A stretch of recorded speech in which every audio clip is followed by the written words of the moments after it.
Ok, bueno, buenas noches con todos los presentes. El día de hoy vamos a tener dos charlas. Quien les habla es el doctor Jorge Mesarina, médico infectólogo, también médico internista. Les hablo desde la ciudad de Huaraz, interesado por este tema del uso racional de antibióticos. Y el día de hoy vamos a contar con la presentación de la doctora Lourdes Rodríguez.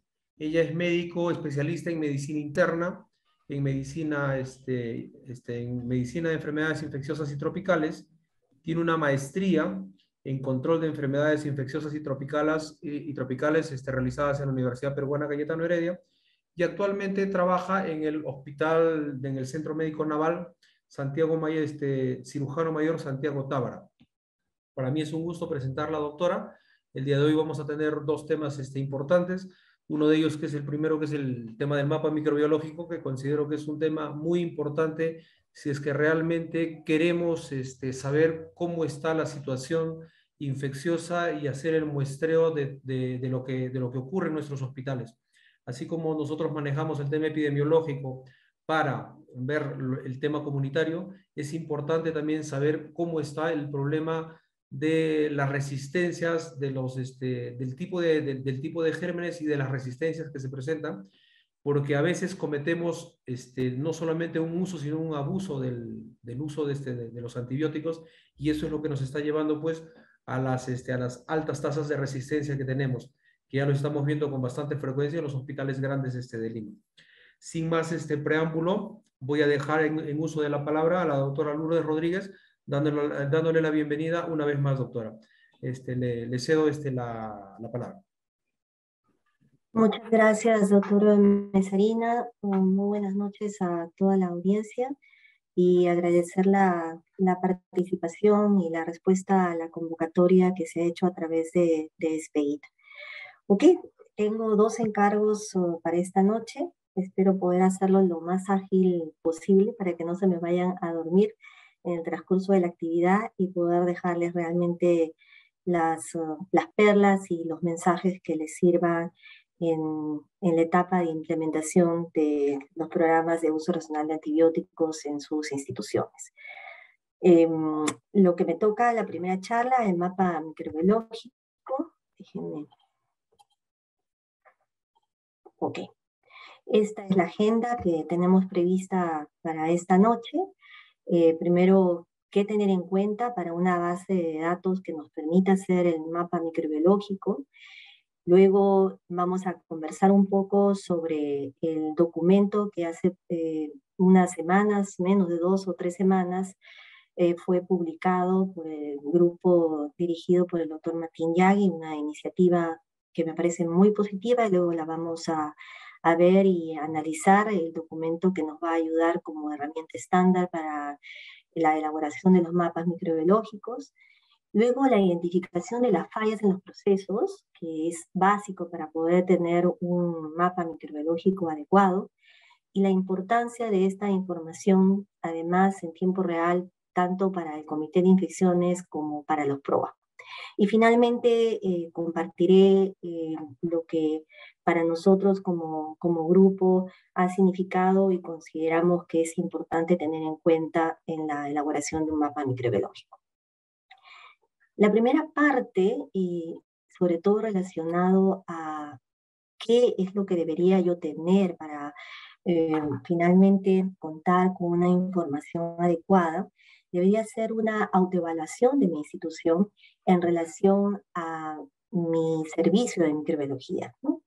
Y, por ejemplo, esto debería tener en cuenta el poder saber si tengo cartillas epidemiológicas semestrales que me permitan un seguimiento mensual de las bacterias multidrogo resistentes de mi institución, y eso es algo que cada uno como parte de la institución, o si es parte de un equipo de microbiología, debería poder valorarlo.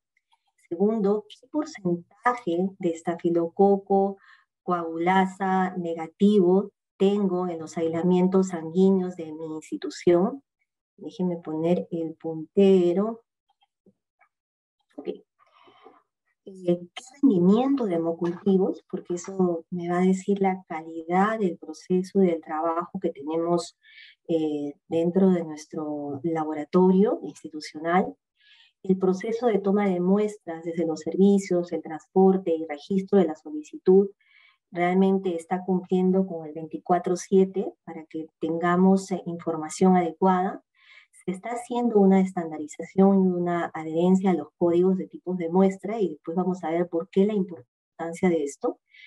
La fecha de toma de la muestra, no del procedimiento, porque eso nos va a permitir realmente saber en qué momento, no solamente para la decisión y la información individual en relación al paciente, sino también en lo que significa contar con la información en el sentido del mapa microbiológico, la estandarización y codificación de los servicios, si es que esto ya ha sido hecho en nuestra institución, definir la situación epidemiológica en aquellos hospitales que tienen UCI y UCIM para que realmente tengamos claro que estas áreas están diferenciadas de las otras áreas hospitalarias porque tienen un comportamiento ecológico diferente.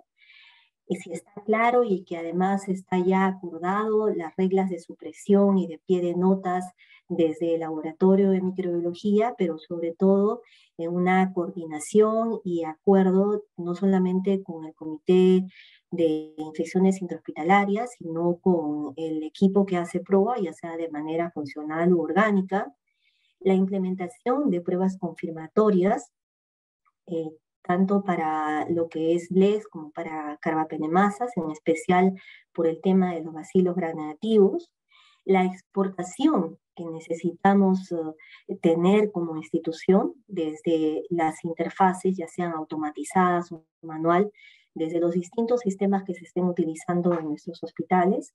Y hoy por hoy debería ser además un tema de estandarización también, por lo menos en los hospitales de tercer nivel, contar con sistemas automatizados para poder tener la información microbiológica, contar con un manual de toma de muestras microbiológicas. Es lamentable que en muchas oportunidades se haga todo un esfuerzo económico de repente de tener ya la automatización de la identificación de la bacteria y el antibiograma. Sin embargo, el proceso de la toma de muestra no es el adecuado y a la final es realmente la información final que vamos a tener no es la más adecuada y simplemente es un desperdicio de recursos y además una información que nos va a hacer equivocar en la toma de decisiones.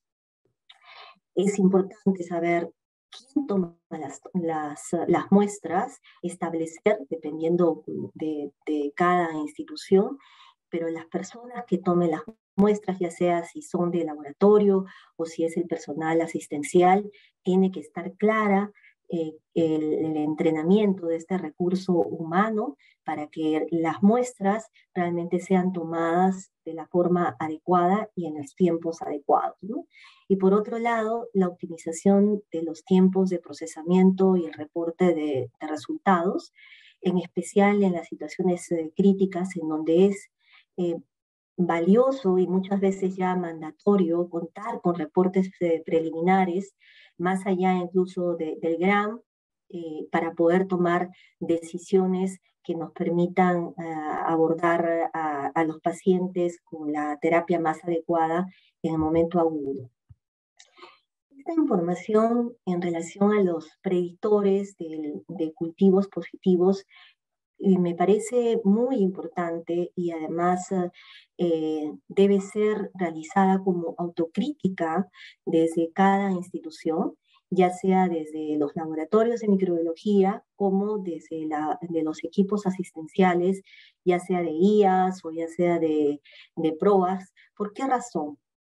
Porque necesitamos saber realmente, y es uno de los indicadores que nos va a decir cuán bien o cuán mal estamos manejando nuestros procesos, es el saber el rendimiento de los hemocultivos en nuestra institución. En general, si el proceso ha sido el adecuado, nuestro rendimiento debería ser mínimo, y puede ser mejorado obviamente, del 20%.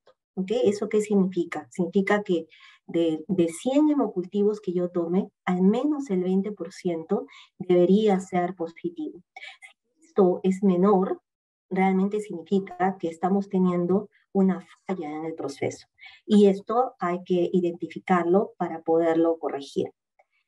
Y como les comentaba, el tema del rendimiento de los hemocultivos es un indicador de calidad en el proceso de cómo estamos realizando los hemocultivos en nuestras instituciones. Entonces, a las finales, si que nosotros hacemos todo un esfuerzo de tomar la cantidad adecuada, de estar utilizando toda una implementación automatizada, pero si es que el hemocultivo no ha sido solicitado en el paciente adecuado, o si le estamos tomando al paciente el hemocultivo después de que se dio las primeras dosis de antibiótico, obviamente esos rendimientos van a bajar y nuevamente, como les comentaba, el costo-beneficio de la intervención realmente va a ser muy bajo. Otros parámetros que deben ser tomados en cuenta, y aquí los invito a revisar esta guía del Laboratorio de Microbiología de ITSA del 2018, en donde nos recuerdan y nos mencionan justamente cuáles son los puntos críticos para tener una adecuada toma y una recuperación de germen. Y uno de los puntos críticos es realmente el volumen colectado. El otro punto es la desinfección con clorexidina, que en la única población que no deberíamos hacerlos es en los infantes menores de 2 meses. El otro aspecto es la cantidad de sangre. Probablemente sea la parte más crítica en la recuperación del germen en el hemocultivo. Y esto, ¿por qué me parece importante mencionarlo? Porque lamentablemente a través de los años en las distintas instituciones en donde hemos podido realizar algún tipo de ayuda o acercamiento a los equipos de trabajo, nos hemos dado con la sorpresa de que por un tema logístico, ya sea en instituciones públicas, porque no hubo una compra completa de lo solicitado, o a veces en las instituciones privadas, porque hay un tema de costo por cada botella, no se cumple con el parámetro de tener la cantidad de sangre que está establecida y estandarizada para un adecuado hemocultivo. Recordar que un set de hemocultivo significa que debo tener entre 15 a 20 ml por venopuntura, ¿ok? Entonces, ¿eso qué significa? Significa que si una botella para hemocultivo lo que permite recepcionar es 10 mililitros, significa que realmente el set debe contar con las 2 botellas. Y entonces es un aspecto que nos toca vigilar, educar y coordinar para que tanto los laboratorios de microbiología, ya sean públicos o privados, hagan las coordinaciones necesarias para que la logística realmente cumpla con este estándar. Y por otro lado, en el caso, sobre todo en los casos de las instituciones privadas, tiene que estar claro que un set de hemocultivo no es una botella. El set de hemocultivo es el volumen y obviamente se tiene que llegar a acuerdos de costos para que el costo del hemocultivo sea por esas 2 botellas, porque comercialmente muchas veces lo que hacen es, ok, un hemocultivo, una botella, y prácticamente se está duplicando el costo. Entonces, estos 2 aspectos son realmente críticos para poder tener información adecuada que después nos permita ser analizada. ¿Qué 2 puntos claves debemos tener en cuenta para asegurar la información de calidad para nuestro mapa microbiológico? En especial, lo que debe ir en la solicitud del procedimiento microbiológico. Debe estar claro qué cosa es lo que necesito y qué cosa es lo que voy a poner en relación a la información demográfica del paciente, la información que va a ir registrada en el sistema de información del laboratorio y cómo voy a gestionar la información de los resultados microbiológicos. La solicitud de cultivo microbiológico debe tener clarísimo el tema de los datos del paciente y los datos de la atención de salud. Y para esto se requiere una coordinación tanto de la parte asistencial, de la parte microbiológica, pero sobre todo de la parte informática de cada institución. Porque si no tenemos una base de datos adecuados, vamos a perder mucha información en la elaboración del mapa microbiológico. Datos de la muestra, como la fecha, el tipo, el número consecutivo de la muestra, cuando esto se toma en serie, la hora de toma de la muestra, y datos del procedimiento como el tipo de cultivo, tipo de coloración, todo eso debe estar claro y debe estar consensuado entre los equipos para que la información sea única y tengamos una base de datos de calidad. Otro de los aspectos que muchas veces se falla es en el tema de las nomenclaturas, ¿no? La nomenclatura de los servicios y la nomenclatura de los tipos de muestra. Muchas veces las instituciones pretenden querer ser únicos en lo que van a hacer y eso nos impide estandarizar.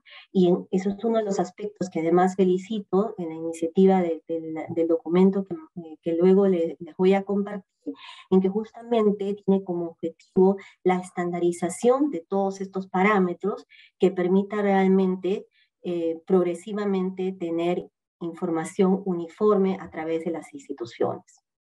Por ejemplo, debe estar claro para el laboratorio de microbiología y para la parte informática que les asiste, la georreferenciación de cada servicio, ¿no? Debe estar clarísimo que el hemocultivo 285 fue tomado en determinada sala, en determinada hora, y no que se confundan las ubicaciones, que después no pueda yo discernir en el mapa microbiológico si las muestras pues fueron o de emergencia o fueron de UCI o fueron de ambulatorio. Eso tiene que estar clarísimo y tiene que ser una data ordenada para que realmente tengamos una base de calidad.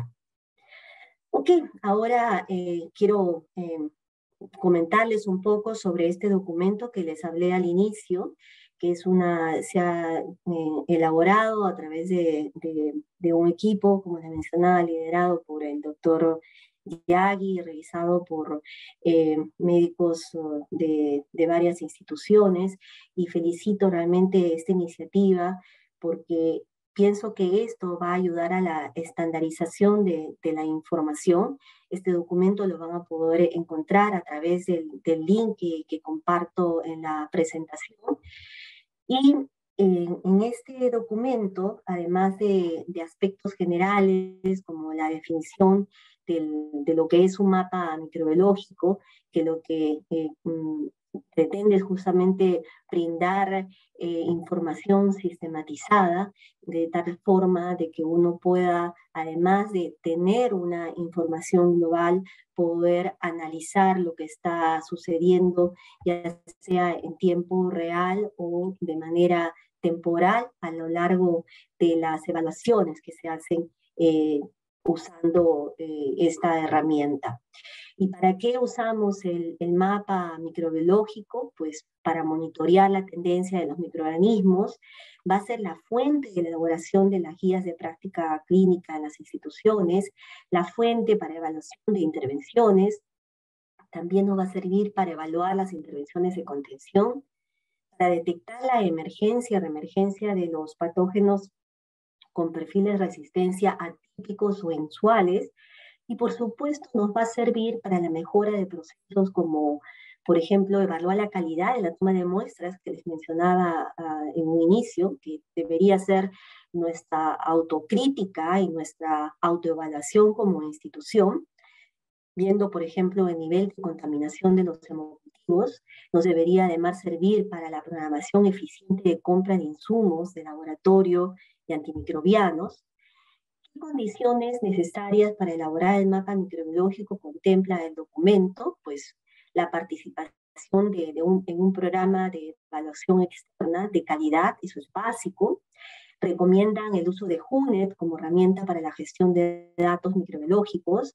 la vigilancia y la resistencia a los antimicrobianos, que además está dispuesto por la norma técnica, el uso del diccionario nacional estándar de Junet. Yo le he puesto esto en rojo porque me parece trascendental que los equipos de todas las instituciones en nuestro país realmente uniformicen este tema, ¿no? Les comento esto porque a lo largo de los años muchas instituciones han querido hacer codificaciones propias de cada hospital y eso a la final es lo único que hace es complicar la vida.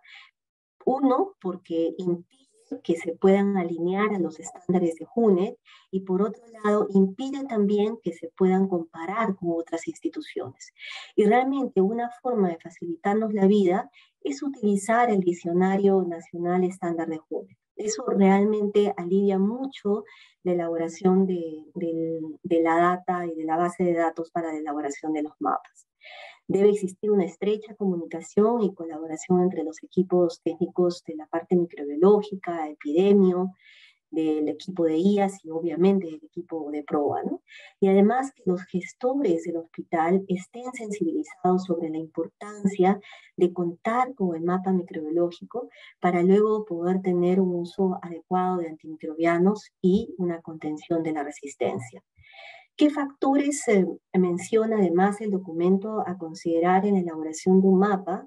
Primero, el tipo de método de procesamiento, y eso obviamente uno tiene que mencionar, dependiendo de cada institución, cuáles son los métodos que está utilizando para la identificación de sus especies, cuál es el grado de coordinación entre el laboratorio de microbiología y áreas como lo que son el comité de IAS, la regularidad en el abastecimiento de insumos del laboratorio de microbiología, y me parece interesante que ellos hayan incluido este aspecto porque se conoce que han identificado muchos de los problemas que tenemos como país, ¿no? Puede ser que en muchos mapas de repente nos podría estar saliendo que tenemos más aislamiento de repente en el tercer trimestre de determinado germen, o más positividad en hemocultivos, pero a las finales esto podría estar ligado simplemente a que la compra de los reactivos se agotó para el tercer trimestre o el cuarto trimestre. Entonces, esta clarificación de la información debe estar también escrita en el documento para que podamos tener un análisis adecuado en este sentido, ¿no? La calidad de la toma de muestra, el transporte y la conservación de las mismas, y además uno debe considerar la frecuencia de los brotes que pudiéramos tener, sobre todo cuando se tiene un elevado uso de dispositivos. Otra de las cosas que menciona es la organización para la elaboración del mapa. Uno, que realmente se tenga la coordinación entre los profesionales y servicios que intervienen en su elaboración, microbiología sobre todo, y la frecuencia en la elaboración del mapa microbiológico obviamente va a depender de la complejidad de la institución, ¿no? Pienso que un periodo adecuado debería ser al menos trimestral, pero lo que no puede ser es que una institución pase más de un año y no tenga al menos un análisis o un mapa microbiológico de ese año. Además de esto, bueno, la frecuencia que ya hemos mencionado. Bueno, aquí simplemente un índice de qué es lo que incluye el documento en todo lo que ustedes van a poder revisar y seguramente van a poder incorporar muchas de las sugerencias y recomendaciones que hace este documento a los equipos de sus instituciones. Y me parece muy práctico, sobre todo en el aspecto de que da las sugerencias para la elaboración, la discusión y finalmente una de las cosas que también decidieron y que parece muy lindo es el contar con una pequeña guía que en el capítulo 3 incluyen sobre el uso de Junet en la elaboración del mapa microbiológico. Pienso que esto además es un aporte que facilita mucho, sobre todo para aquellos que recién están iniciando con el uso de la herramienta, aunque cada vez con la tecnología, con YouTube, con todas las redes, cada vez es más sencillo estar familiarizado, pero en general siempre la gente joven de la era digital va a poder estar más cerca de la tecnología y seguramente va a ser mucho más fácil para ellos incorporar. ¿Y qué cosa es el Hunet? Para quien no ha escuchado hablar de esta herramienta, pues es un software de libre acceso, ¿no? Es una herramienta que fue diseñada ya hace probablemente 3 décadas o más por la Organización Mundial de la Salud.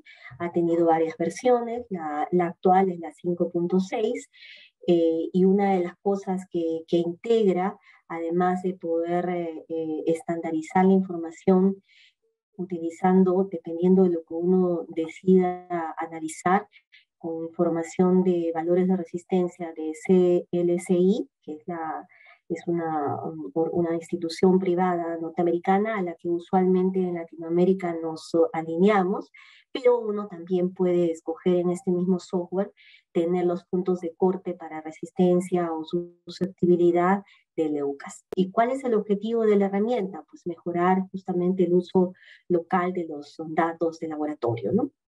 Como te mencionaba, una de las cosas, uno de los aportes además interesantes en este documento es el incluir el manual en el capítulo 3. Ok, entonces vamos a ir a la importancia de la información en tiempo real para el comité, ya sea de IAS como para la unidad de prueba. Primero, en este paso deberíamos tener una comunicación diaria, o sea, la microbiología debería tener una comunicación diaria y continua de los hallazgos microbiológicos, sobre todo para los comités de infecciones. ¿Por qué? Porque si bien el aislamiento final usualmente puede tomar como 48 o 72 horas con la identificación y antibiograma de un germen, un aislamiento de un bacilo gram negativo en un hemocultivo en las siguientes 12, 24 horas de la toma de muestra, que el laboratorio le esté avisando al comité de IAS, pero además le esté avisando al equipo asistencial que se ocupa del paciente, puede hacer que realmente se haga una intervención adecuada a favor del paciente, pero también a favor de un control adecuado de infección. La entrega diaria de reportes microbiológicos finalizados y o parciales frente a fenotipos de interés epidemiológico, sobre todo de resistencia, más aún ahora que además pienso que es otra de las cosas valiosas que tenemos en los últimos años, es la norma técnica del 2020 en relación a la vigilancia de IAS, en donde además se hace norma que las instituciones tienen que reportar los aislamientos con determinadas características epidemiológicas, y además estas cepas deben ser enviadas al Instituto Nacional de Salud para una tipificación final. Notificación además especial de los mecanismos de resistencia, sobre todo en aquellas situaciones de sospecha de brotes y de otros, y por supuesto el tema del análisis de comportamiento microbiológico y la entrega final de estos reportes. Ok, entonces ahora sí pasemos a compartir un mapa microbiológico que, bueno, no voy a poner el nombre, pero vamos a asumir que esta, por lo menos podría ser nuestra propuesta de lo que consideramos un mapa microbiológico, nos podría ayudar no solamente para el análisis de la información, sino sobre todo para tomar decisiones. Y desde esa perspectiva es que debe tener la herramienta para la elaboración del mapa microbiológico.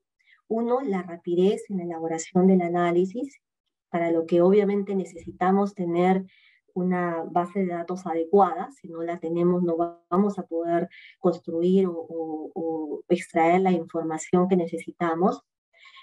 No requerir conexión a Internet, y eso es una de las cosas interesantes con Hunet. Una vez que uno ya descarga la herramienta en su computadora, pues ya no necesita tener la conexión a Internet y puede simplemente analizar la data, ya sea de la forma como la haya extraído de los equipos automatizados, ¿no? Poder trabajar desde cualquier laptop con el software también es una cualidad que cumple HUNET.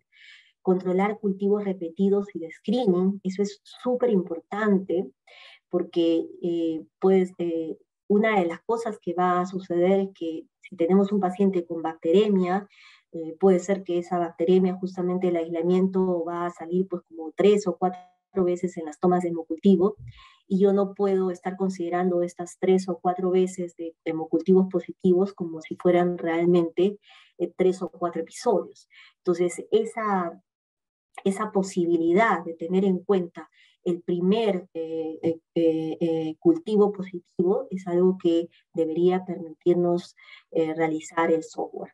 Estandarizar los códigos para servicio, que esto tiene que estar desde el principio, porque si no nos ordenamos en las instituciones con esto, realmente lo que vamos a tener va a ser muy difícil de analizar. Por otro lado, personalizar el laboratorio local según sus características, y todas estas cualidades pues las tiene HUNET, ¿no? Ahora, ¿qué análisis debería tener mi mapa microbiológico? Primero, necesito tener un listado de aislamientos y un resumen de lo que tengo en mi institución. Por otro lado, otra de las cosas que voy a necesitar es el porcentaje de susceptibilidades y resistencias. Voy a necesitar la distribución de MIC por tipo de antibiótico, porque eso me va a permitir tomar decisiones. Voy a poder utilizar, sobre todo ahora en la realidad de resistencia que vivimos, poder contar con asociación de susceptibilidad con scatterplot, que después se los voy a mostrar, que también es una de las cosas que HUNET lo puede hacer. Los perfiles de resistencia, obviamente, que es una de las cosas que probablemente va a ser el primer foco en donde vamos a querer mirar cuando tenemos el análisis de la data, y poder contar con alertas para los aislamientos de lo que estamos analizando. Ahora, ¿cómo presentar la información? Por un lado, van a poder ustedes contar con el documento que además sugiere también cómo presentar la información. Y acá con las sugerencias que puede ser muy práctico para la elaboración del mapa, ¿no? Primero, presentar la frecuencia de aislamientos y tipos de aislamiento institucional. Mi sugerencia además es que usen colores para que realmente, si bien un mapa microbiológico, documento que administrativamente se va a requerir, una de las cosas más valiosas es realmente tener un documento que tenga, que incentive a que el personal y sobre todo los que van a tomar decisiones quieran verlo, ¿no? Entonces, poner colores va a ser de gran ayuda. Información por aislamientos ambulatorios, por aislamientos hospitalizados, tiene que estar clara la diferenciación de dónde están, de dónde procede la información, de dónde proceden los cultivos. La información también debe estar por servicio y por tipo de muestra. Esta división y esta clasificación debe ser clarísima, porque la interpretación no va a ser lo mismo de que yo aísle una E. coli en sangre a que aísle una E. coli en orina. La data debe ser presentada siempre por germen. La información debe incluir tipo de germen y patrón de resistencia, y de preferencia, como sugerencia mía, debería ser, y que en muchos sitios también se usa así, como no susceptibles. Y acá les hago esta exigencia. ¿Por qué razón? Porque en el documento que se ha presentado, ellos justamente hacen la recomendación según CLSI. CLSI hace la recomendación de los patrones de resistencia mostrar como susceptibles, ¿ok? Que también está bien, o sea, son tipos de presentación de la información. Pero particularmente, sobre todo en países en donde tenemos tanta resistencia a antibióticos, pienso que la única forma de mostrar el impacto es mostrar realmente lo que es resistente, ¿no? Porque si no puede más bien generar una idea errada de que todavía tengo una opción.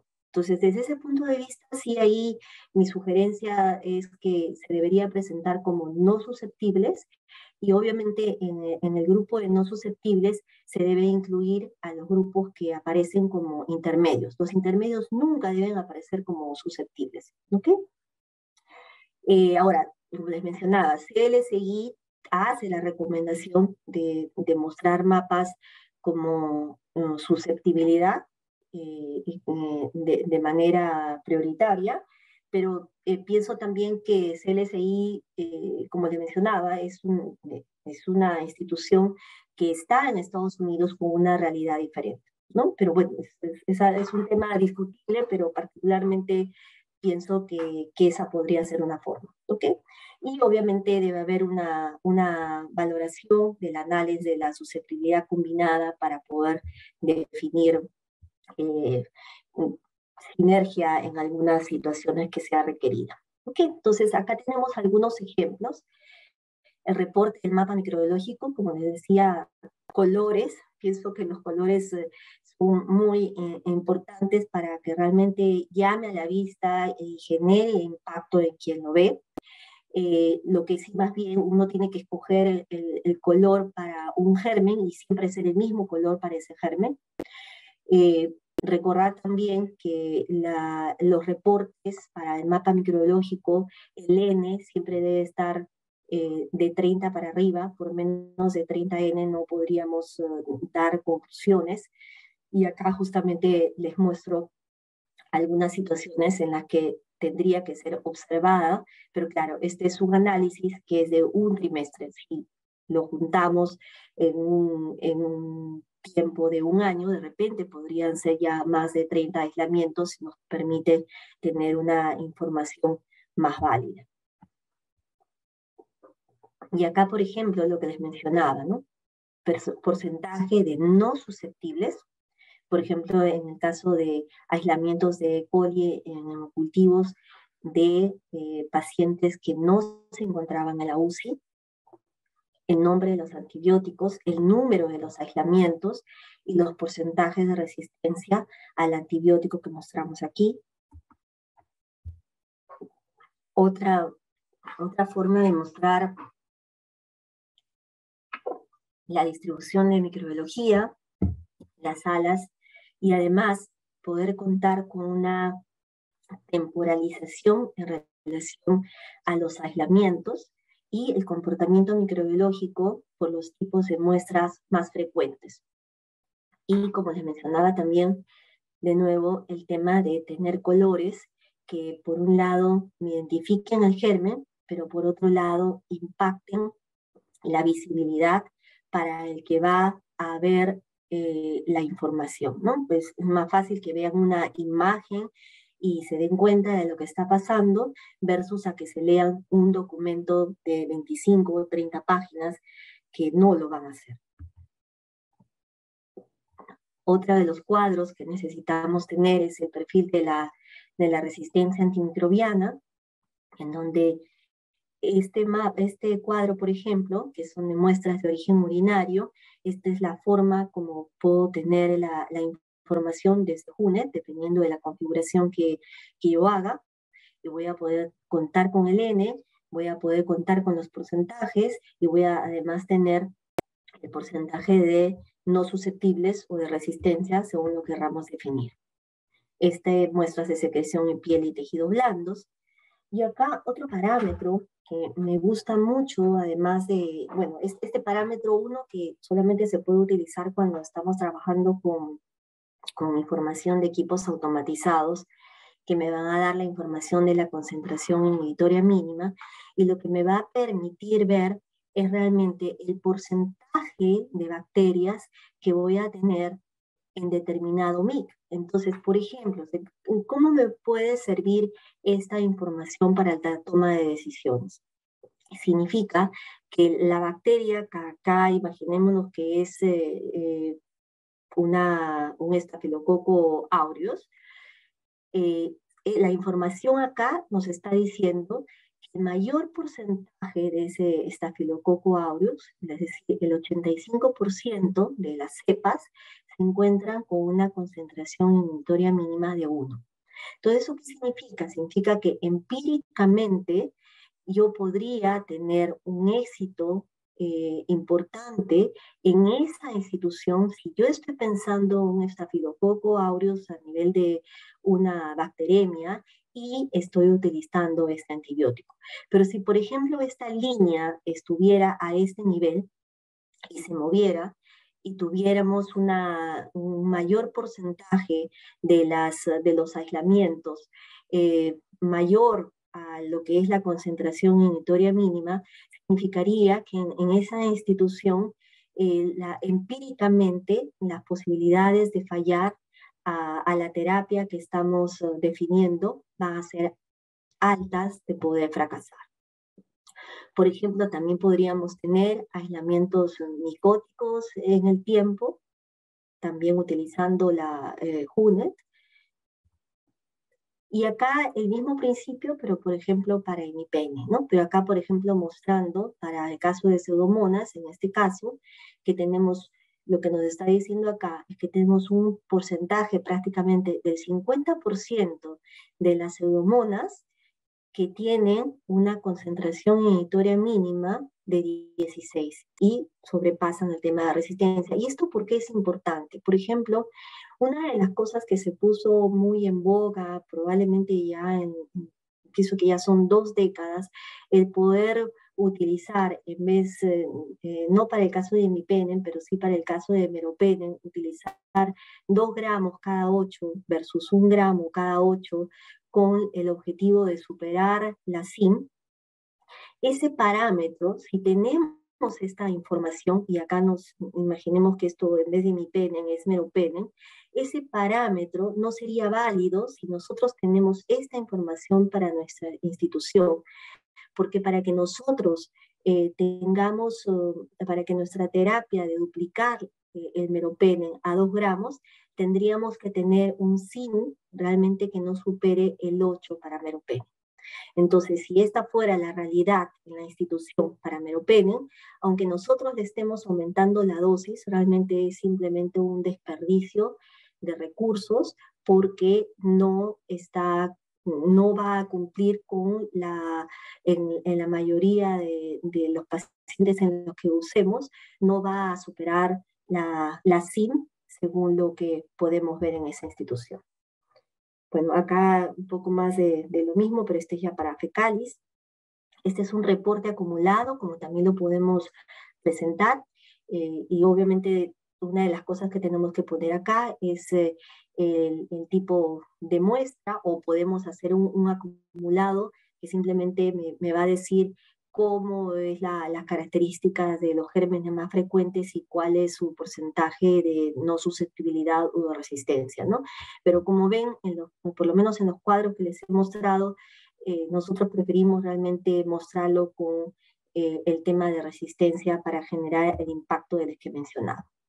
Esta es una de las cosas que realmente me gusta mucho de HUNET, y es que nos permite hacer un análisis de la posibilidad de sinergia o de susceptibilidad combinada, que dependiendo de la bacteria que estemos analizando y los antibióticos que estemos analizando, nos puede decir realmente si el uso de la combinación de amicacina y meropenem para Pseudomonas aeruginosa realmente va a implicar una sinergia en esa institución. Y esto gracias a justamente los MIC y los cruces de información con el scatter plotter, ¿no? Pienso que esto es muy valioso, sobre todo en la realidad de resistencia que vivimos, para poder iniciar terapias empíricas combinadas donde tenemos altos índices de bacterias resistentes, sobre todo pseudomonas. Ok, Acá tenemos, por ejemplo, otra forma de, no otra forma, este es el reporte de alertas epidemiológicas, que también nos permite tener un y de esta forma identificar qué bacterias podrían estar formando parte de un brote. Realmente las cosas que HUNET puede hacer son además que son sencillas cuando uno está familiarizado con la plataforma y si tiene una base de datos ordenada, realmente puede sacar información muy valiosa. Pero adicionalmente, en muchas de las, por ejemplo, actualmente Bytec tiene incluso software incorporados que también permiten análisis utilizando HUNET, siempre utilizando HUNET, pero son mucho más sencillos para el manejo del usuario, ¿no? Y bueno, yo les estuve hablando antes justamente de esta norma, de la norma técnica de vigilancia de IAS. Uno de los parámetros que considera es justamente que los laboratorios de microbiología de las instituciones deben elaborar el mapa microbiológico, si bien acá dice, ¿no? De preferencia utilizar una herramienta como HUNET o un similar. A mí me hubiera gustado que diga que debe ser como HUNET para que realmente, que debe ser HUNET para que de una vez ocurra la estandarización y que así no tengamos a instituciones que aún siguen preparando sus mapas microbiológicos solamente con Excel. Y una de las cosas que ayuda también en esta norma son justamente el que haya podido incluir las disposiciones en relación a la presencia de los cultivos y en relación a que se tenga que enviar las cepas de resistentes según los parámetros de vigilancia, como los pueden ver acá, que deben ser enviados al INS, ¿no? Una de las cosas que además pienso que es importante es que la retroalimentación con el INS pudiera ser también más activa para que realmente los equipos institucionales que han enviado las cepas al instituto puedan contar con esta información, porque muchas veces en la gran mayoría de las instituciones no se tiene aún la disponibilidad de poder realizar pruebas para la presencia de carbapenemasas o el tipo de carbapenemasas. Entonces, al no tenerlo, la información y al ser tardía, las intervenciones también lo van a hacer. ¿Ok? Entonces, hasta aquí, bueno, me gustaría que nos detengamos un poco para ir a las preguntas y así también tomar un poco de aire antes de empezar con la siguiente charla. Así que me detengo acá y, y por favor, doctor Mesarina, usted me dice para que podamos poder empezar el diálogo en esta parte. Sí, doctora, yo creo, muchísimas gracias ante todo por una exposición bastante interesante, práctica, y que nosotros vemos en el día a día, pero que no le damos a veces la importancia necesaria, ¿no? Mientras la doctora se hidrata un poco, esperamos las preguntas de los participantes, y más o menos como para ir cuadrando el tema esto del mapa microbiológico, son varias cosas creo que en las cuales podríamos resumir, ¿no? Uno, que el hacer un mapa microbiológico no solamente es cuestión de sacar un documento y que las instituciones, y pienso yo que ese es uno de los principales problemas que tenemos y eso es una de las principales cosas de fracaso que tenemos en nuestros hospitales, es que se saca un documento y se pone a las personas casi por obligación. Entonces yo pienso que la primera cosa que deberíamos de tener en cuenta es buscar a personas que realmente quieran trabajar en este tema bastante interesante y bastante importante en el manejo de antibióticos en los hospitales. En segundo lugar, evaluar que hacer un mapa microbiológico no es una cuestión tan simple como nosotros lo pensamos. A veces como médicos asistentes me limito exclusivamente a poner hemocultivo del paciente Juan Pérez de la cama tal y punto. Y no pongo ningún otro dato más. No sé quién toma la muestra, cómo toma la muestra, cómo transporta la muestra y una vez llegado al laboratorio, cómo se procesa todo esto. Yo pienso que muchos de los participantes, y probablemente usted también, doctora, haya tenido en su experiencia, que muchos de los informes de los cultivos que nos salen, pero con bastante contaminante, o nos salen pues gérmenes que ni siquiera pensábamos, ¿no? Y eso pienso que se debe a que que durante el proceso no se ha llevado adecuadamente con los estándares establecidos. Entonces yo pienso que por ahí tenemos que empezar la forma de cómo se presentan los resultados. La herramienta que usted nos está planteando me parece que es bastante interesante, es dinámica, es cuestión de que nos familiaricemos más un poco con esa herramienta y como vuelvo a repetir, tenemos que comprometernos y sobre todo tenemos que querer hacerlo. Esto no puede ser por un tema de obligación, porque cuando se hace por obligación, básicamente tenemos muchos errores en el proceso, ¿no? Entonces, doctora, acá hay algunas preguntas ya. Nos preguntan, en el mapa microbiológico debe priorizar aislamientos de muestras hemocultivos, urocultivos y coprocultivos.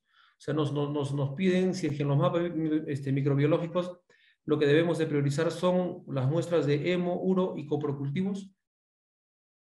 Doc, ¿me escuchan? Sí, sí, perfecto. Ok, perfecto. A ver, eh, lo primero que necesitamos priorizar, y es una recomendación que les hago a todos los que recién se están familiarizando, es el ordenamiento de la data. ¿Ok? Es lo primero. La segunda es el tema del proceso, lo que usted acaba de mencionar, ¿no?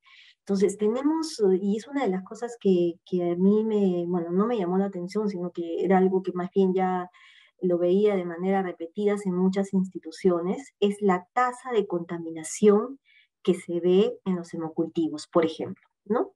Ahora, una de las muestras que nos debería servir como un tema de calidad debería ser realmente el rendimiento del hemocultivo, que era lo que les mencioné, y por otro lado, la contaminación del hemocultivo. Entonces, lo que deberíamos ver, el indicador de calidad es qué porcentaje de los hemocultivos que estoy tomando son positivos, ¿ok? Ese es el primer indicador. Pero ahí debo quitarle a los estafilococo coagulasa negativos, ¿ok? Porque si, por ejemplo, y que eso es algo que se repite a nivel nacional. Si tengo, por ejemplo, una tasa de hemocultivos positivos del 45%, pero el 35% de los aislamientos son estafilococo coagulasa negativo, lo que me está diciendo es que la calidad de las muestras y del proceso de toma de muestras es muy malo, ¿no? Eso por un lado. Y por eso incluso esta guía que les compartí, que la guía de ITSA y la Asociación de Microbiología Americana, una de las cosas que recomienda para esta optimización es el uso de la clorexidina en la toma de muestra, con excepción obviamente de los niños menores de 2 meses. Y esto realmente es costo efectivo. Uno, porque va a disminuir mi tasa de contaminación de estafilococo coagulasa negativo en los hemocultivos, y por otro lado, pues voy a tener un mejor indicador de este tipo de aislamientos. Ahora, la persona que preguntaba decía, ok, ¿qué debo priorizar? ¿Hemocultivos, urocultivos, coprocultivos? Yo pienso que todo va a depender realmente de en qué tipo de institución estamos, ¿no? El coprocultivo, si bien va a ser valioso eh, para el manejo individualizado del paciente, no va a ser valioso para un mapa microbiológico. ¿Ok? ¿Por qué? Porque obviamente el coprocultivo va a estar ligado más a un tema de diarrea, va a estar ligado más a un tema sintomatológico, a menos que lo que yo esté haciendo sea un hisopado rectal para búsqueda de portadores de bacterias resistentes. ¿Ok?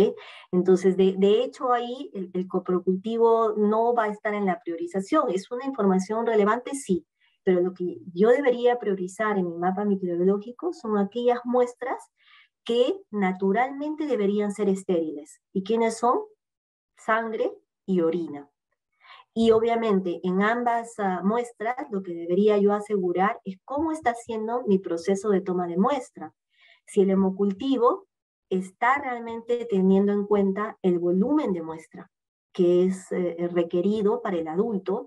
Hay también normas específicas para pediátricos. En la misma guía que les he compartido están las recomendaciones para ambos. En los niños es por superficie corporal, pero esto es mandatorio, porque si realmente yo no tengo una adecuada toma de muestra, que implica no solamente la asepsia con la que tomo el hemocultivo, sino que implica el volumen que tomo en cada venopuntura, simplemente estoy tirando el dinero, ¿ok? Y de nuevo, igual con los cultivos. O sea, también hay todo un tema de educar en la toma de muestra y el proceso de toma de muestra.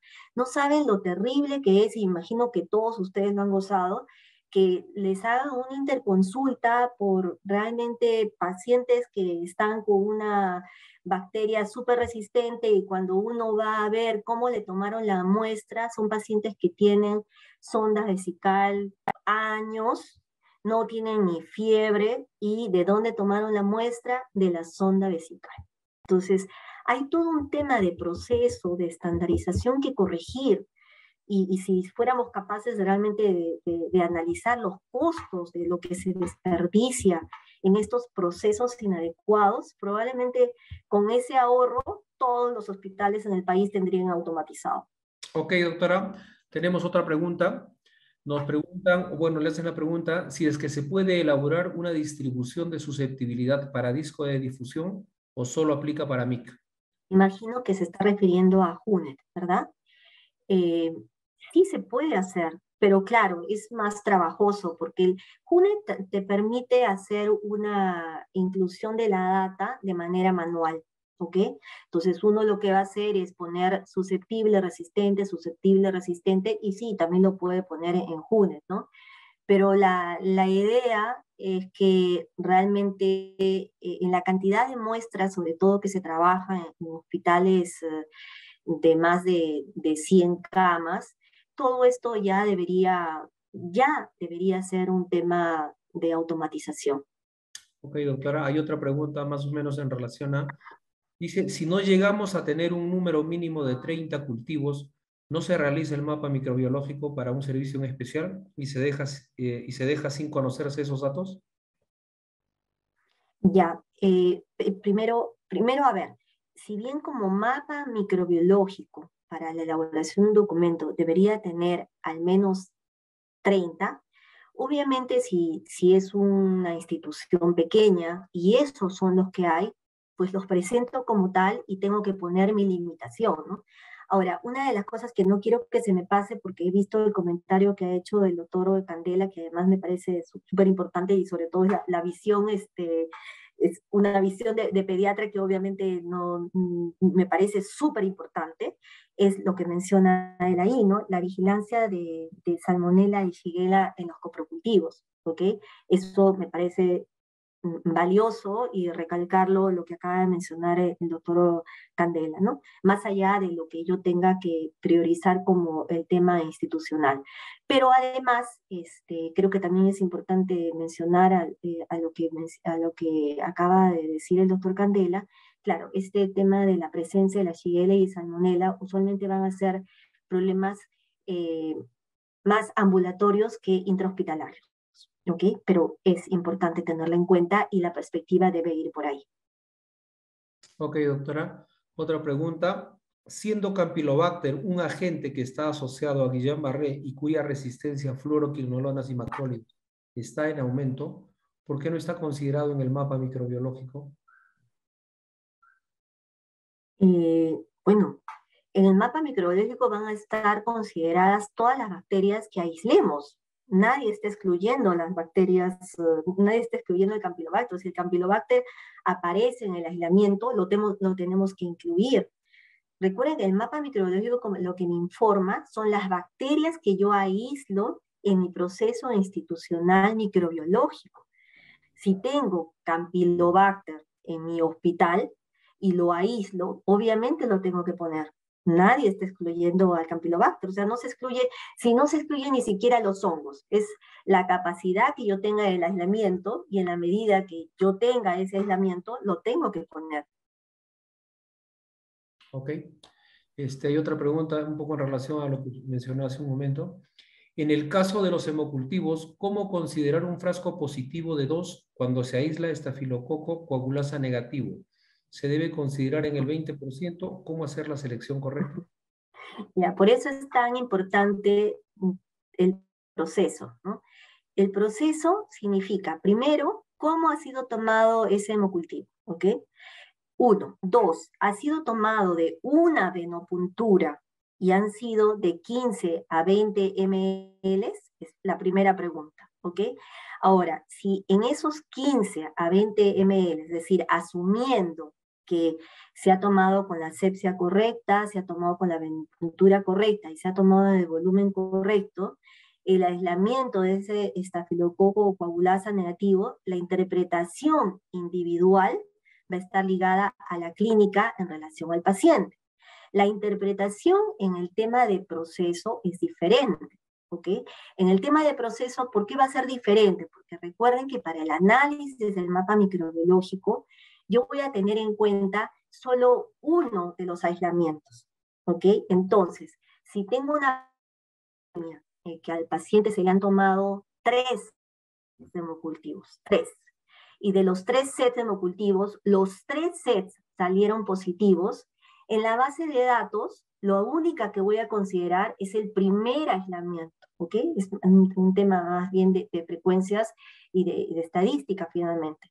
Entonces, al tener en cuenta el primer aislamiento, ese es el que se va a cuantificar. No voy a cuantificar los 3 aislamientos de un episodio. O sea, la bacteriemia ha sido un episodio de bacteriemia y he tenido 3 sets en los que he aislado el germen, ¿ok?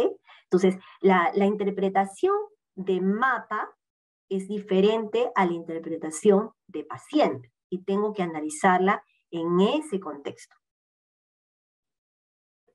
Ok, doctora. Acá hay otra pregunta que nos mencionan. Dice, ¿quién es el servicio encargado de elaborar el mapa microbiológico? Ok. A ver, el servicio encargado debería ser microbiología. ¿Ok?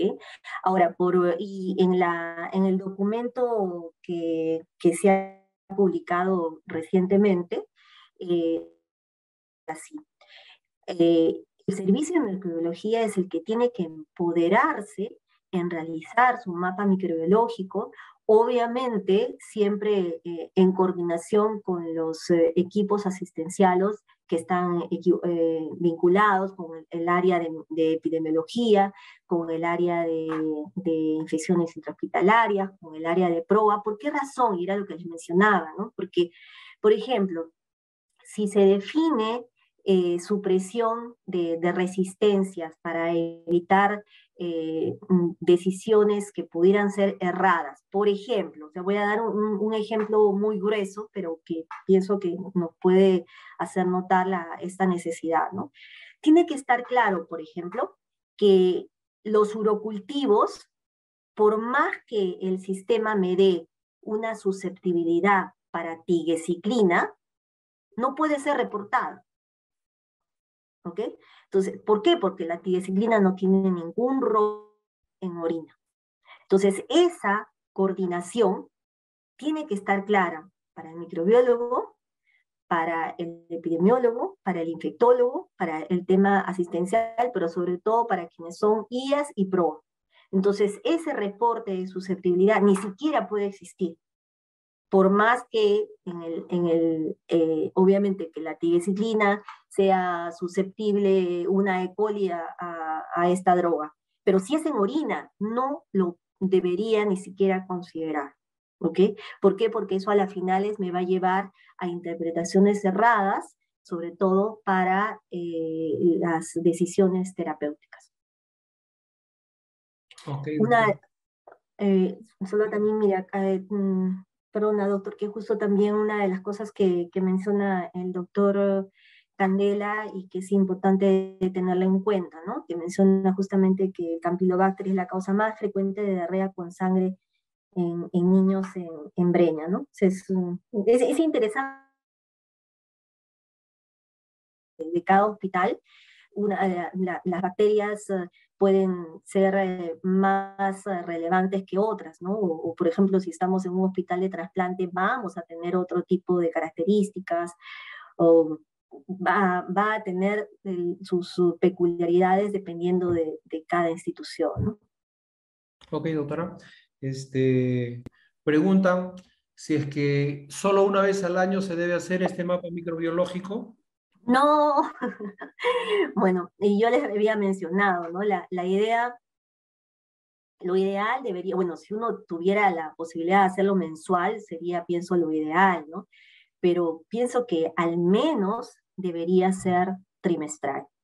Y por eso es tan importante que el recurso humano esté capacitado y que se estandarice y realmente se quede como un tema de norma el poder tener la información al menos trimestralmente, ¿no? Pero no una vez al año. O sea, una vez al año digo ya, pues en la situación pues que estamos hablando de repente de una institución en la que de repente hay tanta escasez de recurso humano que ya pues al menos una vez al año, pero no, debería ser trimestral. Ok, doctora, última pregunta ya. Nos menciona si es que es posible incluir en el mapa si es que un aislamiento fue asociado o no a un IAS. A ver, eso es algo que usualmente genera confusión, ¿ok? A ver, el mapa microbiológico nos va a dar la información de lo que yo estoy aislando en determinado momento y de dónde proviene. Ahora, si yo, y por eso es tan importante el tema de la información que yo incluyo, si yo ya tengo tan organizada mi data, ¿ok? Tan organizada mi data, en la que yo sé que según mi data, que el paciente ingresó el 2 de abril y que ese paciente ingresó pues para una cirugía umbilical, que debería ser una cirugía completamente limpia. Y el paciente, teniendo en cuenta el tema de fechas, como 5 o 6 días después de la cirugía, hace una complicación y hace una bacteremia, y encuentro la bacteremia en ese momento, voy a poder tener esa asociación. Pero el mapa per se no me va a servir para eso. Pero si yo tengo suficientemente bien hecha mi data, voy a poder analizar las cosas. Lo que me va a servir más es la información en tiempo real que les mencionaba. Yo les mencionaba qué información en tiempo real va a ser de utilidad para Elías. Por ejemplo, que microbiología está en el sistema automatizado, la máquina me está dando un hemocultivo que está votando que es positivo a un bacilo gram negativo, ¿ok? Y en ese momento, microbiología avisa al comité de IAS, avisa a PROA y además avisa al equipo asistente, que usualmente son las mismas personas. Entonces, cuando se da eso, ahí existe la posibilidad de analizar la situación del paciente. Y ahí recién uno va a poder analizar si realmente ese aislamiento está ligado a una infección intrahospitalaria o no. Pero el mapa per se no me va a poder dar esa información. Ok, doctora, con esto cerramos la primera parte de su presentación y pasamos a la segunda etapa para revisar el tema de lo que son vigilancia del consumo de antimicrobianos. Ok, doctor. Deme un segundito para poder convertir. Sí, sí, no se preocupe.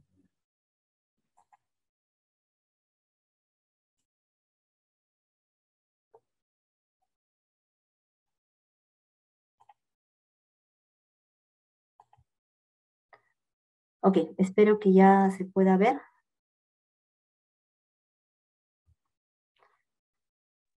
Sí, perfecto, estamos viendo y Ok, escuchando. perfecto, gracias. Bueno, Acá, esta parte, la idea es poder hablar sobre el DDD y sobre el PPS, que son indicadores de consumo de antibióticos.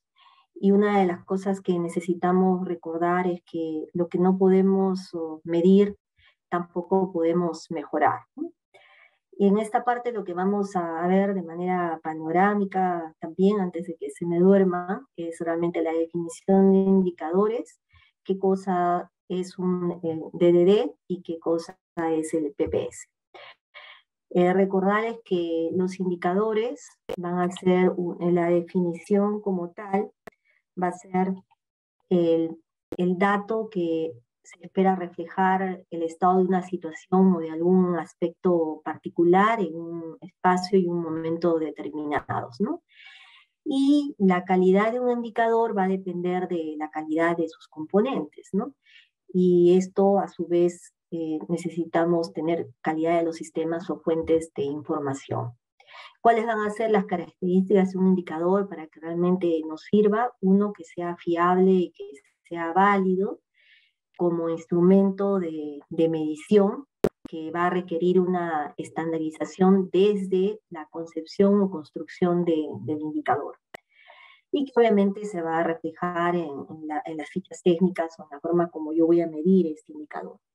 Otra característica que requiero es que sea sensible y que sea específico para que realmente me dé la información en relación a los cambios o variaciones de los fenómenos que yo quiero medir.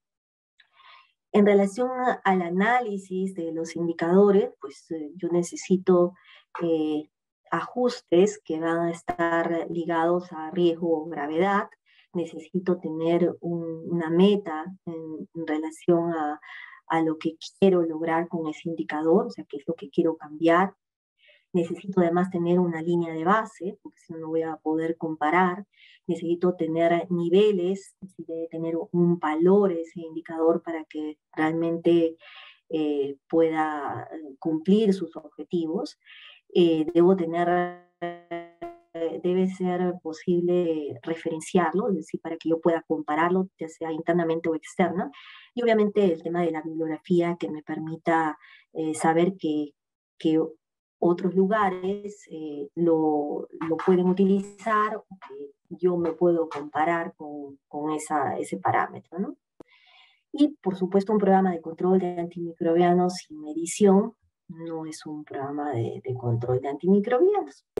Y este es un artículo que me gusta mucho porque indicadores nos pueden ayudar a medir, a poder contener la medición de procesos y resultados, ¿no? Y por ejemplo, el consumo de antibióticos, que es un tipo de indicador de proceso de consumo, me puede realmente numéricamente saber cómo va la prescripción en mi institución, ¿no? Ahora, hay indicadores que podrían ser, que han sido analizados, por ejemplo, en esta revisión sistemática en relación a la calidad de estos indicadores, y lo que se pudo evaluar era que muchos de estos eran indicadores de procesos, 24% de indicadores estructurales y solo 1% de indicadores de resultados, ¿no? Y esto es un problema porque probablemente lo que más quisiéramos tener es indicadores que me reflejen realmente los resultados de mi intervención. Y el otro problema es la variabilidad de los indicadores porque me impide estandarizar o me impide compararme conmigo mismo o me impide compararme con otras instituciones. Y el hecho de que tengamos pocos indicadores de resultados realmente es una deficiencia en esta área para poder realmente tener una valoración de comparación, ¿no? ¿Y qué medición de procesos y resultados tenemos y que podemos contar, ¿no? En la medición de procesos podemos tener el consumo de antibióticos o, por ejemplo, la adherencia a guías. Y en los indicadores de resultados podemos tener costos, que usualmente es lo que más le gusta a las administraciones, podemos tener la presencia de la resistencia a antibióticos, que usualmente tarda más en verse el impacto, y el tema de mortalidad, que más bien sí podría ser un indicador de alto impacto dependiendo cómo lo utilicemos, ¿no? ¿Ok? Entonces, los propósitos de la medición del consumo de drogas, primero es poder describir el patrón de uso, detectar el uso irracional de manera inicial y poder hacer un seguimiento dependiendo de las intervenciones. Entonces, las unidades de medida más utilizadas para tener el consumo de antimicrobianos, en la unidad de medida, si tenemos el tema de los numeradores, podemos tener el TDD, que como definición es la dosis de mantenimiento promedio supuesta por día para un medicamento utilizado para su indicación principal en adultos. La ventaja es que es una unidad, es la unidad más comúnmente utilizada, me permite la comparación transversal, ya sea a nivel institucional y también a nivel transversal y longitudinal, pero la desventaja es que no se puede utilizar en pediatría ni en pacientes que necesiten dosis especiales como pacientes con insuficiencia renal, ¿no? Las PDD, que son sí es un indicador, una medida que mide dosis diarias prescritas, esa tiene la ventaja que va a estar ajustado a la situación real del hospital o el departamento o incluso el tipo de paciente, pero la desventaja es que no está estandarizada y solo se utiliza en el análisis local y no. El DOT, que es las dosis orales, las dosis de día de terapia, que me va a decir el número de días que un paciente recibe determinado antibiótico, más allá de la cantidad y dosis empleada. Las ventajas es que no va a estar influenciada por la discrepancia que ocurre en el DDD y en el PDD, no se tiene en cuenta las dosis y la intensidad de la dosis utilizada. ¿Okay? Pero más bien esta unidad sí se puede utilizar en pediatría y va a ser independiente de los cambios del DDD.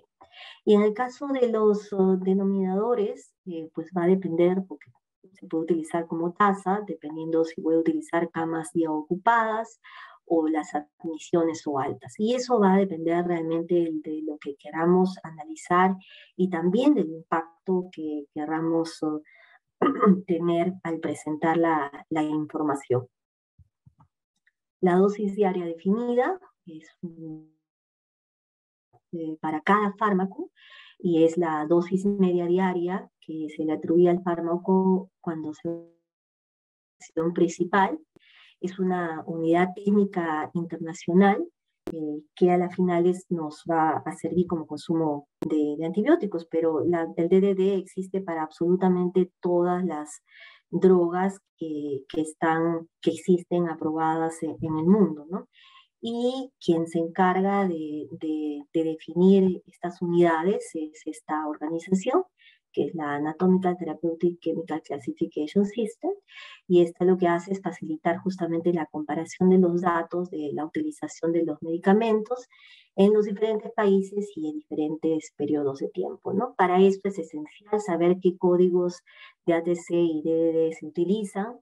Existen, todo esto está en la web, en donde uno puede incluso ubicar droga y el DDD que está aprobado para ese año, y uno además puede referenciar las cifras de drogas debido a los cambios que puede haber del ATC, y esto usualmente se publica anualmente cada mes de enero, ¿no? Esta es la página web en donde uno puede encontrar realmente la clasificación del ATC y el DDD.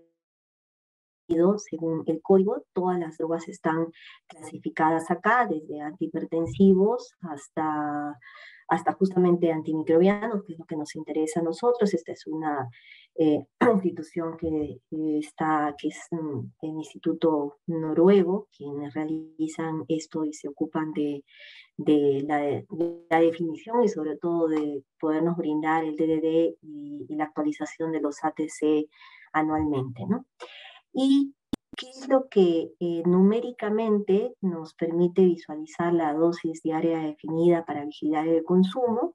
Es la tasa que nosotros vamos a tener cuando tenemos el número de medicamentos en un año en miligramos por 100 camas sobre sobre el número del DD en miligramos por 365 días, por número de camas, por porcentaje de ocupación. O sea, esta es una tasa como podemos ponerla y esto nos va a dar el DDD por 100 camas días. Todo, dependiendo de cómo nosotros lo queramos analizar, tenemos la tasa. Pero lo importante es tener la tasa y que obviamente siempre se compare la misma forma con la misma forma.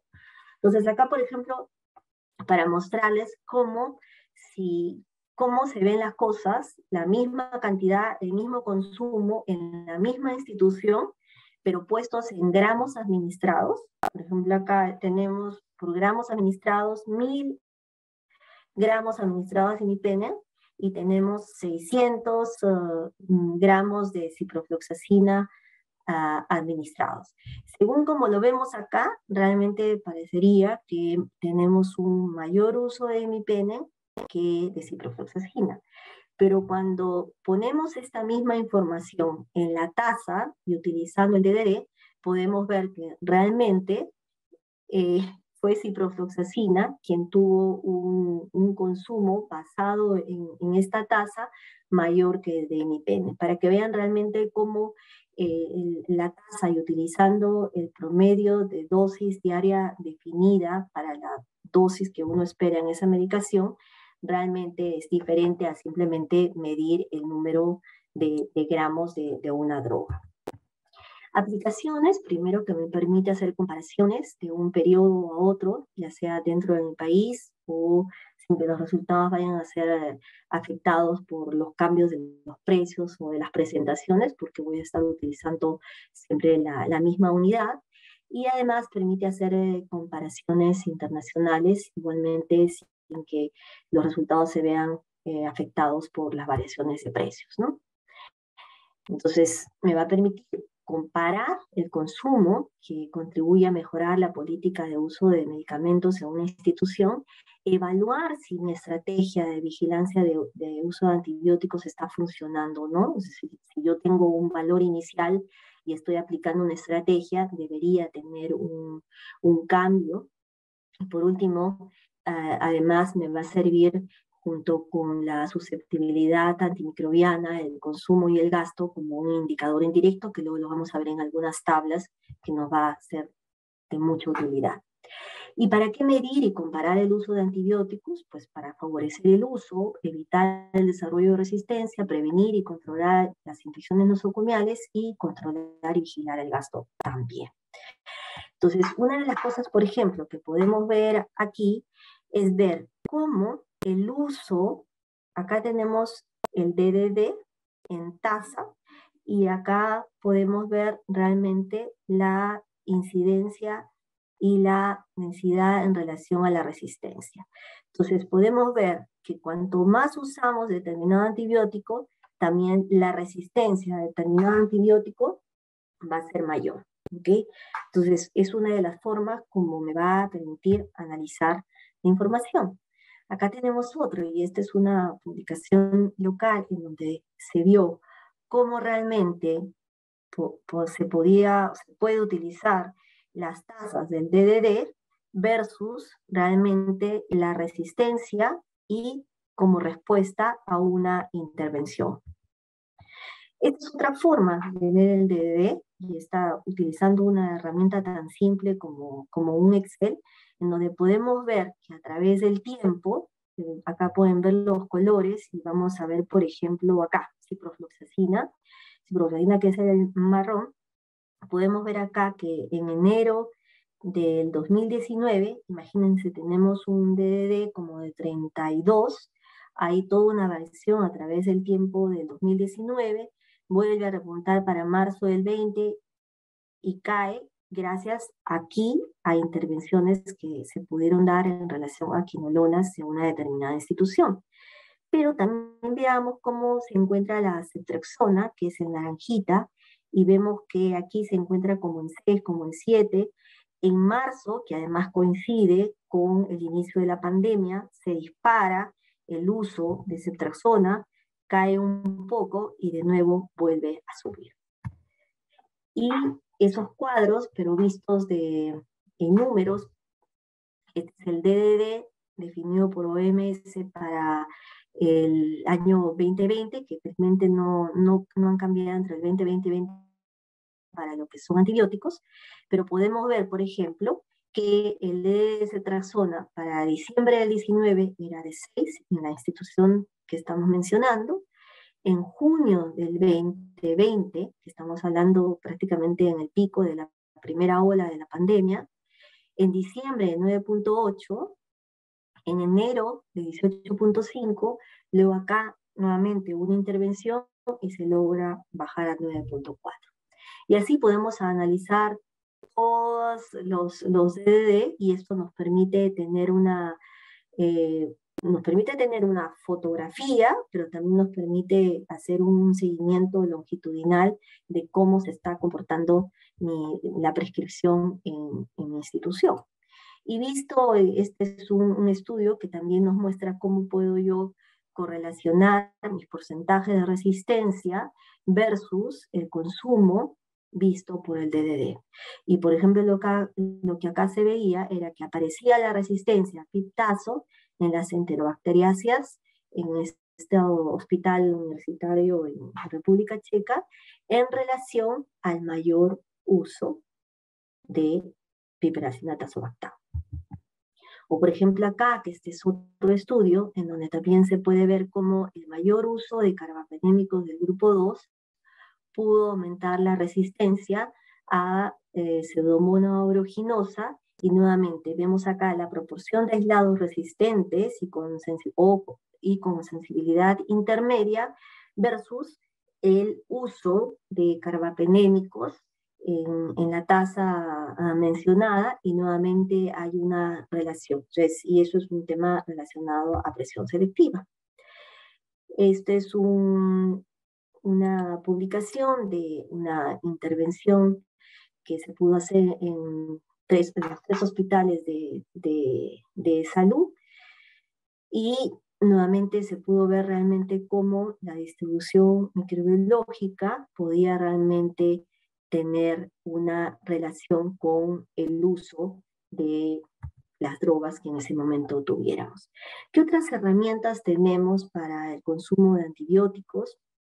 Para los aficionados a la tecnología, tenemos esta herramienta que es el AMS Tool, que es la desventaja podría ser para muchos que está todo en inglés, toda la información es en inglés, no hay una versión en español, pero es una versión libre y uno puede utilizarla y hacer los cálculos una vez que, por ejemplo, el equipo de farmacia introduzca ahí la información basado en toda la información estadística en relación a la ocupación de camas, en relación a los gramos que se utilizan, y esta herramienta le va a ayudar con los cálculos del DDD. Y tenemos otra herramienta, que es una herramienta pienso que no es que sea compleja, sino de repente más completa. Pienso que es una iniciativa muy interesante, es una iniciativa financiada por Biomerrie, pero la iniciativa está liderada y manejada por la Universidad de Bélgica, que lo que hace es, ustedes se recordarán y deben haber hecho en algún momento los estudios de prevalencia puntual en sus hospitales. Esto está basado en algo similar, solamente que la información que logra captar en este estudio de prevalencia puntual es mucho mayor, y sobre todo capta y colecta información más completa en relación al número de días de antibiótico que recibió el paciente o recibe el paciente, la dosis que está recibiendo el paciente, si el paciente se encontró en ese momento con una infección intrahospitalaria o no, es decir, la cantidad de información que capta este software realmente es súper, súper grande. Hay versión light y una versión más completa. El propósito de este software y de esta iniciativa es realmente supervisar las tasas de prescripción, poder tener realmente benchmark entre hospitales, países y regiones, identificar los objetivos para mejorar la prescripción, identificar los objetivos para prevenir las infecciones asociadas a la atención de salud, a las guías, ayudar y diseñar intervenciones hospitalarias para promover el uso adecuado de antibióticos y evaluar la efectividad de las intervenciones a través de poder hacer estos estudios de prevalencia puntual de manera repetidas, ¿no? Lo que hace es realmente medir resistencia, uso de antibióticos y la presencia de infecciones. Los objetivos ya mencionados, pero puestos acá, evalúa simultáneamente el uso del antibiótico, analiza la tendencia epidemiológica, porque además también captura la información de los antibiogramas, que en el caso de los pacientes que lo tengan al momento de hacer el estudio, evalúa las intervenciones, y de esa manera también uno podría administrativamente asignar mejores recursos, y puede ser hecho a nivel hospitalario, puede ser hecho a nivel local como de un distrito, a nivel regional, nacional, global. Realmente es una herramienta súper, súper valiosa, pero obviamente requiere de gente para que pueda llenar esta información. Los objetivos principales, sobre todo, es ver si es que realmente uno se pone a pensar, ¿estos beneficios son críticos para los hospitales? Y sí, sí lo son, porque la data es de cada hospital es dueño de la información, y toda la data en todo momento es completamente anónima.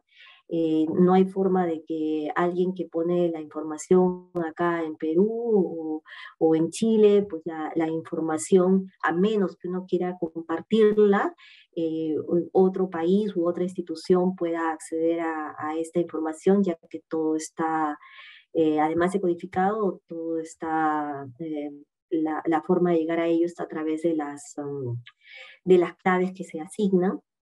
Qué tipo de feedback o retroalimentación se proporciona.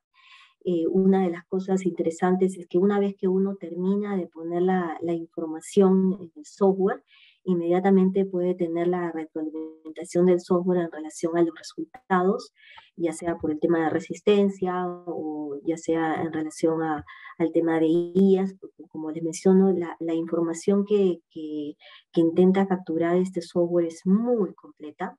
La recopilación de los datos, pues es lo que les mencionaba, implica hacer una encuesta de un día, que incluye a pacientes hospitalizados a las 8 de la mañana del día que uno inicia el PPS. Es un estudio de prevalencia puntual, solo que cuando ustedes vean la información realmente cubre muchos más datos de los que usualmente llenamos en los estudios que se hacen a nivel institucional, requeridos por el MINSA, ¿no? ¿Qué tipo de datos?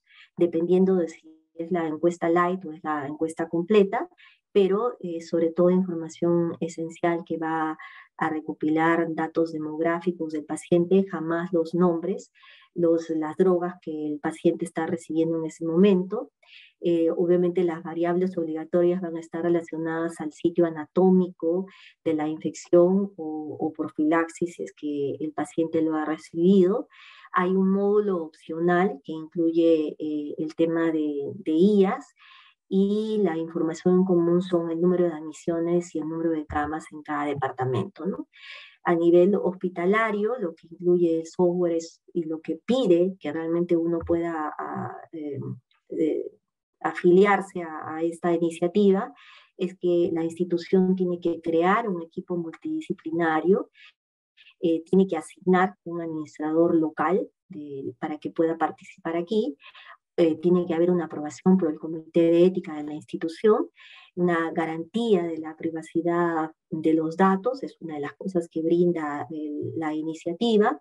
Los datos son propiedad del respectivo hospital, lo cual también es muy valioso porque además pueden ser parte de publicaciones locales del equipo que decide participar, y el extracto de privacidad de datos y la política de publicación están disponibles en la web para quienes se animen. El, el ingreso de datos y la recopilación están ligados a formularios que están en todos los idiomas más frecuentes en el mundo, o sea, están en español. Este es el link en el que ustedes pueden conocer la iniciativa, pueden afiliarse como equipos, y tiene que ser como equipo de una institución porque hay todo un requerimiento para que realmente les den el acceso.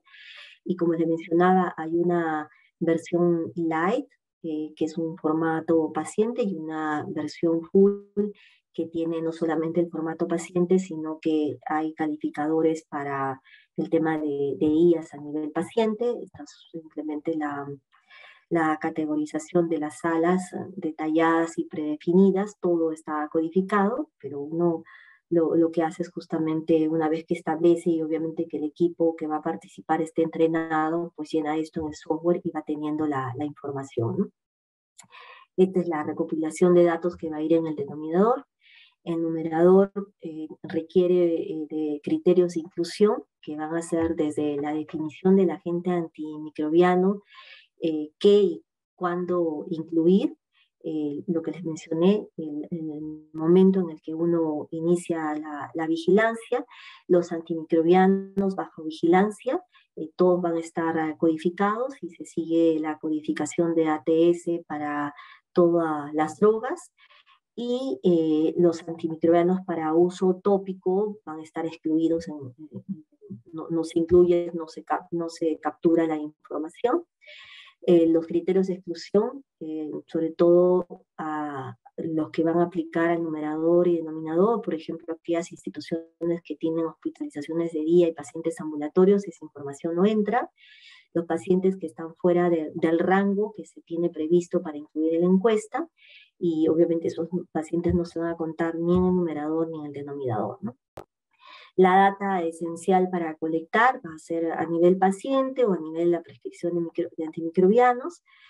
Como le digo, es súper completa esta información, prácticamente es hacer me encanta porque da la posibilidad de hacer un estudio de realmente lo que está sucediendo en la institución, y uno de los compromisos que además uno adquiere es poder hacerlo de manera periódica, ¿no? Que me parece que bueno, ya este año ya son al menos 3 veces al año, y la de este año también ya terminó, pero imagino que van a salir las fechas para el 2023, ¿no? Este es el formato de la versión light. Estos son los códigos diagnósticos, o sea, todo está, una de las cosas es que al estar todo codificado y todo está estandarizado, ya sea que el estudio se haga seguir los mismos parámetros. Acá, bueno, el ingreso de datos, va a haber una verificación, validación, informes basados con todos los tutoriales que tienen. Aquí los manuales. Bueno, esta es, como les mencionaba, la cronología para el 2022, o sea, prácticamente ya se terminó aquellas instituciones que decidieron enrolarse, pues ya están de salida, pero como les digo, seguramente pronto ya vamos a tener las fechas para el 2023. Y lo que les mencionaba, ¿no? Los datos son completamente de cada institución. Si bien Biomerie es quien ha financiado esta iniciativa, no tiene acceso a los datos, y es la Universidad de Amberes la que lleva adelante la iniciativa, y obviamente no divulga los nombres de los hospitales a terceros, incluyendo a Biomerie, ¿no? ¿Ok? Una de las cosas interesantes es que a través de esta herramienta se quiere realmente lograr una concientización sostenida, y espero que esto, sobre todo que veo que hay mucha gente joven y realmente eh, con el entusiasmo de poder implementar los PROAS en sus hospitales, pienso que esta podría ser una excelente herramienta que les puede ayudar a entender y además a tener información que permita eh, lograr decisiones para intervenciones, ¿no? Aquí les dejo también enlaces de interés, lo que les mencionaba en relación a las herramientas de poder hacer el DDD en las plataformas sin usar el Excel.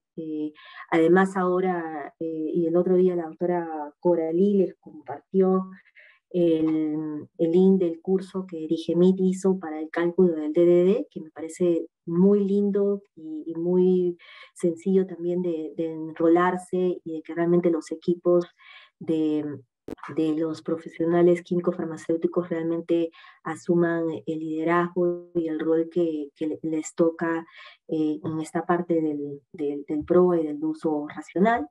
Y recordar que la medición del consumo de antibióticos es un indicador imprescindible en un PROA.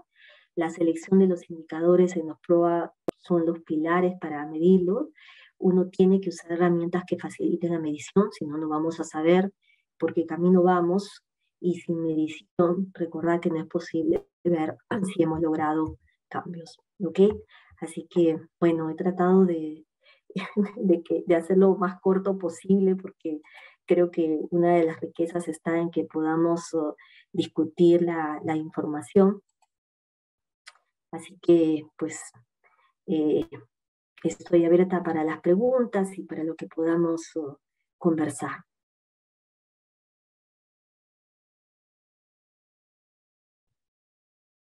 Doctor. Sí, doctora, muchísimas gracias por su ponencia.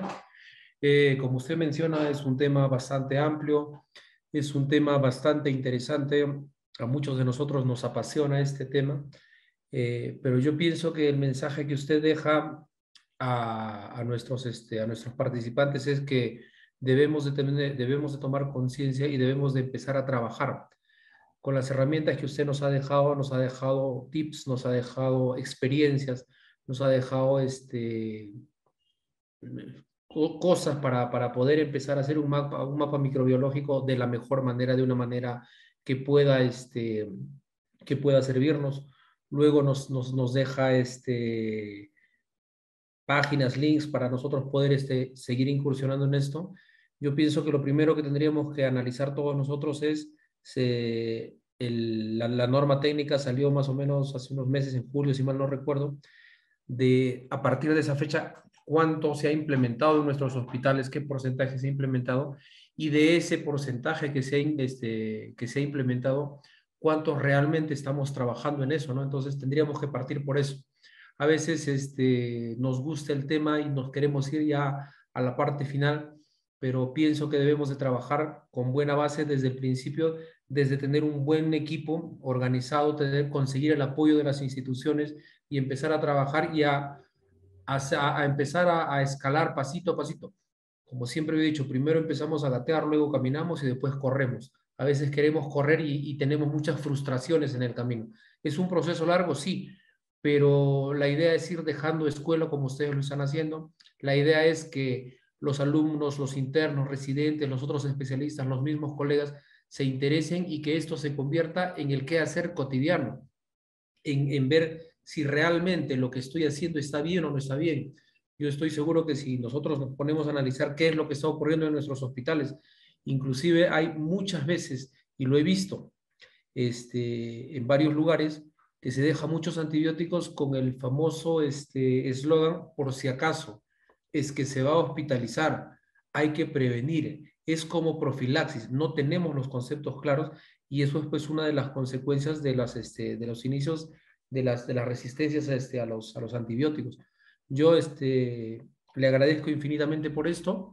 Este, Me parece que acá hay unas preguntas, discúlpeme, doctora.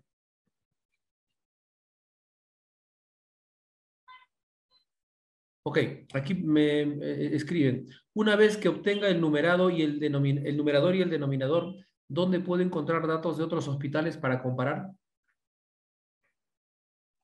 A ver, eh, hay diversas publicaciones en donde podemos ver realmente cómo se está manejando el DDD o sobre todo el DDD, como las publicaciones que le mostré, que incluso hacía el análisis versus el tema de resistencia.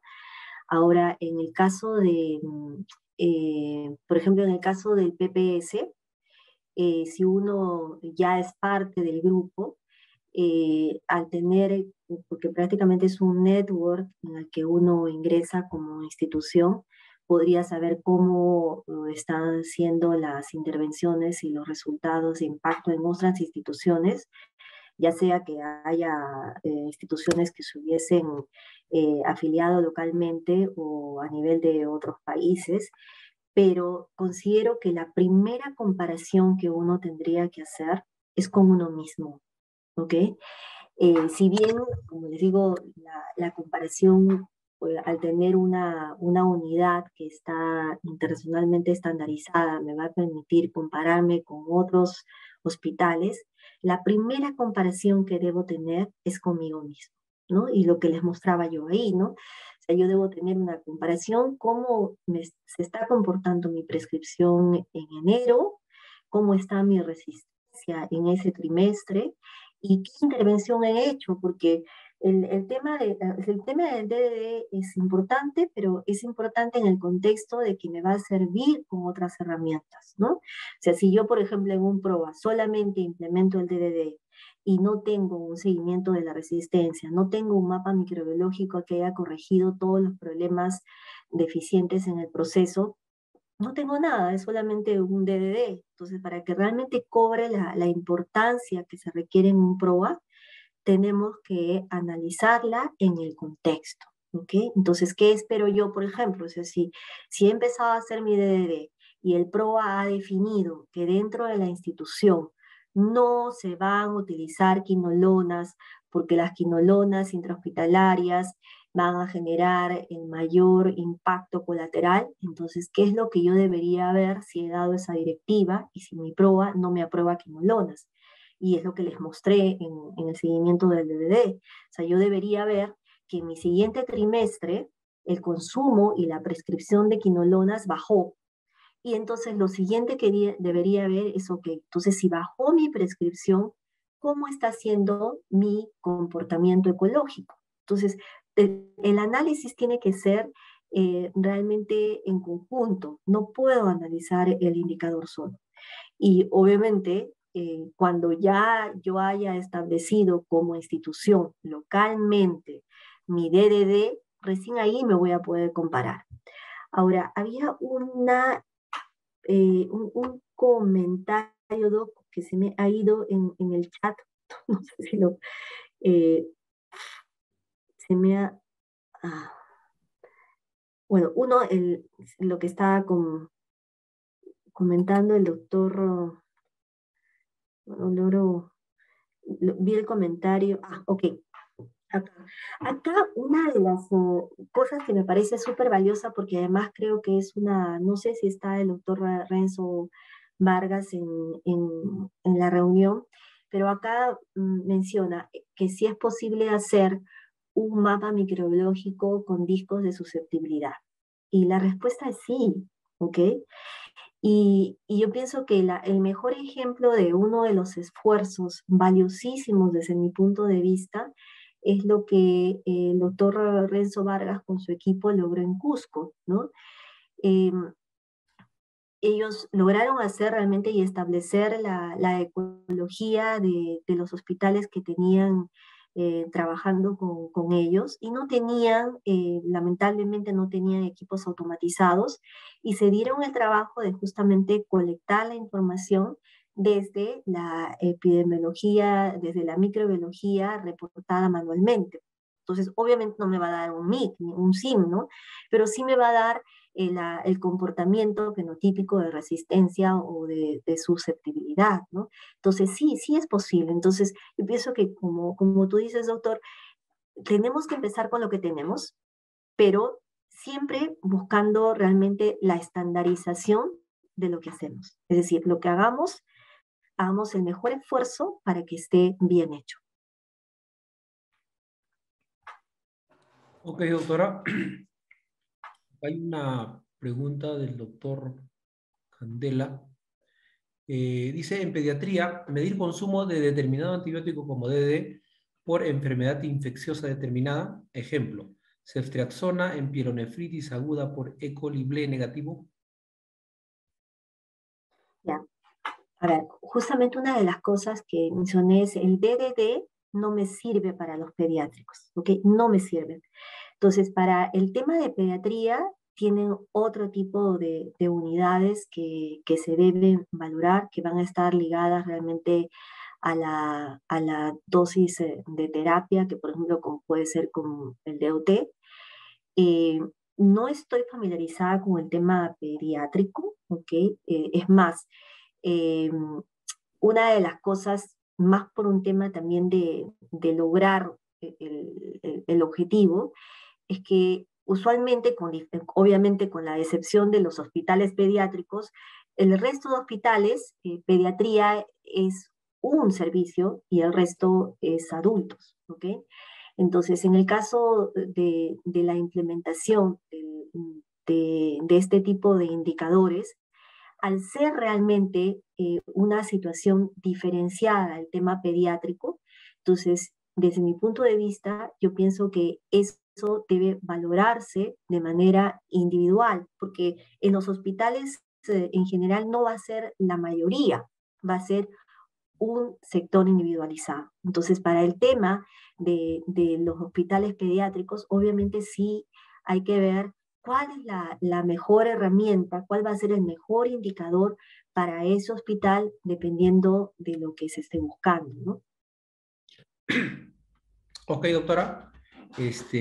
Justo cumpliendo con los horarios que nos ha establecido este SPEIT, damos por concluida la charla, reiterándole el agradecimiento por las brillantes exposiciones que ha tenido y además agradecer también a las personas que han participado y nos han acompañado el día de hoy, recordándoles que el día martes 29 también nos vamos a reunir a partir de las 7 de la noche con los temas indicadores de prueba y experiencia en un hospital. Con esto daríamos por concluido, doctora. Muchísimas gracias por su apoyo, por su ponencia. Probablemente probablemente nos vamos a encontrar en futuras reuniones. Gracias, doctor. Gracias a todos los participantes. Buenas noches.